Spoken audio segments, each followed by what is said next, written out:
Happy Balloon Fiesta weekend to you, and thank you for joining us as we take flight for week 7 of the Rundown. I see what you did there, but Ron, fall has finally arrived. The colors on the leaves are changing, and Balloon Fiesta is lifting off in just a couple of hours. Almost that time. On tap for tonight, the best team in 6A working to continue its winning ways. How the Bears fared against the El Dorado Eagles. Plus, a cheer squad putting an emphasis on inclusivity, how they're helping one student feel part of the team. And sometimes the sport is more than just a game. We'll tell you how one team gave its opponent a warm welcome.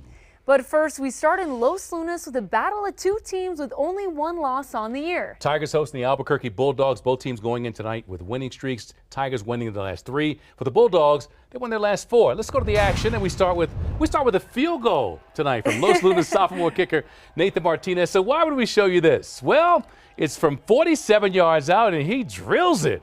Don't see that a lot in high school football. Gets the early lead for his team, but the Tigers with the ball again, looking to do more damage. The Bulldog defense coming up big with a pass breakup in the end zone. Nice D there, but the Tigers would not be denied.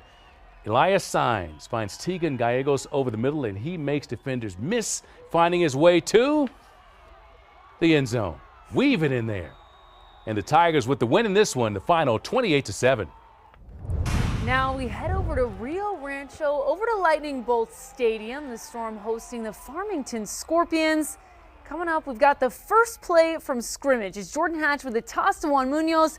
Munoz does the rest. He breaks a couple tackles. He makes defenders miss all the way down the field. That'll be good for the quick 7-0 lead. As you'd know it, Cleveland would get the ball right back. Hatch finds Josh Lyles for the pitch and the catch and for the first down. Now how's this for some smash mouth football, okay? Isaiah Giannis straight up the middle, 14-0 Storm brewing. But the Storm defense, they want to get in on the action. Michael Haynes comes up on the interception from this deep ball. What a play coming up right here from Haynes. What a grab. Munoz after this, he's going to take over. He gets the handoff. He's going to take it right up the middle. There he is. Some good old-fashioned hard running, breaking tackles for the first down. Same drive, and I mean, who else would it be at this point? This one much easier for Munoz as he walks right into the end zone. Storm taking care of the Scorpions by halftime, 50-0. Wow, we stay in Rio Rancho, but switch to Ram Stadium. Cibola Cougars driving as Noah Carroll finds Tim Gallegos. They pick up the first down here. It's all about moving the chains on these drives. The Cougars keep moving it downfield as Carroll finds Antonio Salcido, and he'll make a few defenders miss.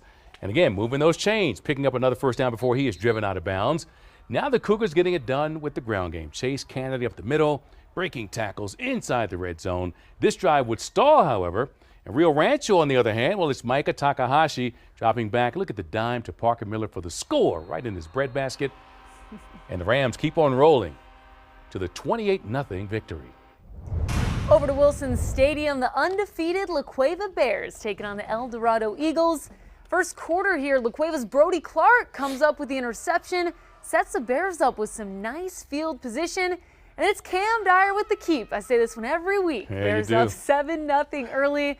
Dyer and the Bears going back on offense now. Nearly picked off McCaven Haskins. Can't quite seal the deal for the Eagles, Ron. You don't get it back, do you? Cam Dyer will fake the handoff, and once again he finds the end zone himself. I mean, the Bears are rolling, winning big over their rival. Final score, La Cueva 56, El Dorado 7. Bears move to 6-0. Now we're going on over to Milne Stadium. It's Rio Grande facing Del Norte. Both teams looking for their first win on the season. Ravens dropping back, looking deep, and intercepted. Kane Bryn with the grab for the Knights. Bryn celebrating, and Ron, you know how to put this in here. He hits his dance after the pick. I'm a sucker for a good celebration dance. Like it. It'll work. 15-6 in the first half. Ravens defense come up with the sack sitting down the quarterback. Now the Ravens are back on offense, looking to score before halftime. Ball's caught by Rio Grande. Now they're looking to capitalize on that explosive play, but the Knights get this stopped, and they hold on to win. It's their first victory of the season. Final score 21-19. All right, well done there. Let's go to Community Stadium. The Trisco Heritage Jaguars taking on the West Mesa Mustangs. Early in the first, Jaguars kicking off after getting a field goal on their first drive. The Mustangs getting a little trickery here with the return game. It's Isaiah Casares faking the handoff one way, and we'll give it to Marcus Ochoa. He blows by everybody. Oh, goes down towards the sideline using his feet. Nice stiff arm in there, too, getting tripped up at the end. 80-yard score. Mustangs go up 7-3. Late in the first, Jaguars looking just to get out of their own end zone, right? They try to run an option read, but Victor Sutherland smothers this play and gives the Mustangs a safety. They'll take it. Good for a 9-3 lead. And then late in the second, Jaguars are driving. London Griego to Isaac Garcia, who stretches for the catch and the pylon. But the officials say he's down before he stretched it. Atrisco would score to make it 10-9. They come down to an onside kick in the end. High drama late, and the Jaguars get the high bounce. Recovered by the Stangs, and the Mustangs hold on to win it 22-16. Heading on back over to Community Stadium, St. Pius taking on Albuquerque Academy Thursday. Chaos in the first quarter. St. Pius QB Isaiah Carpenter throws a pick. Ryan Williams intercepts. In the ensuing drive, Albuquerque Academy fumbling. It's St. Pius ball once again. Herschel Alloway Jr. was carrying the Sartans ground game early. Back-to-back runs for Alloway Jr. set the Sartans up near the goal line. The 5'9" sophomore would punch it in himself. St. Pius up by 7. The Chargers taking it right back down the field. It's Gage Conway. Ron, he's the receiver, the kicker, and the free safety. I couldn't even believe it. He's multitasking. He sets up Academy for the first and goal, and Ryan Williams finds the end zone. Second quarter now, Chargers looking deep. Ryan Williams again. Chargers will go up 14-7. This game was back and forth all night, but the Sartans pull away. Final score 35-21 St. Pius. All right, Natalie, next to the Wool Bowl, Gaston set up to punt a minute 20 into this game against Roswell. Uh-oh! Snap is over the punter's head. He can't recover it. Ball trickles toward the end zone. It is picked for the touchdown by Nate Lujan. Coyotes a quick 7-0 lead thanks to the error by the Panthers. Now 14-0 early second quarter. Coyotes with the direct snap to their two-way playmaker, Zy Carrasco. He makes plays every week. Zy Carrasco putting on a stiff arm clinic, outracing the defense for the 40-yard score. Good for a 20-0 Roswell lead. On the ensuing Panthers possession, they get near midfield, and Adrian Munoz's pass down the middle is picked by who else? Zy Carrasco. He's bringing his 5th interception of the season back the other way. Good for 70 this time.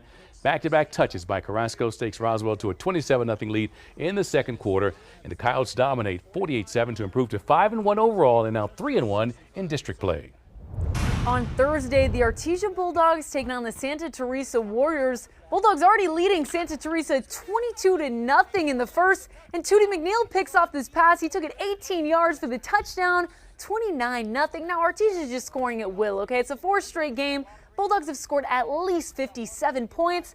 They roll 57-0 in a game called after the first half. Next up is Belen. Eagles hosting Los Alamos Hilltoppers. Third quarter, Belen QB Gonzalo Cano will keep it, and watch, he's still running.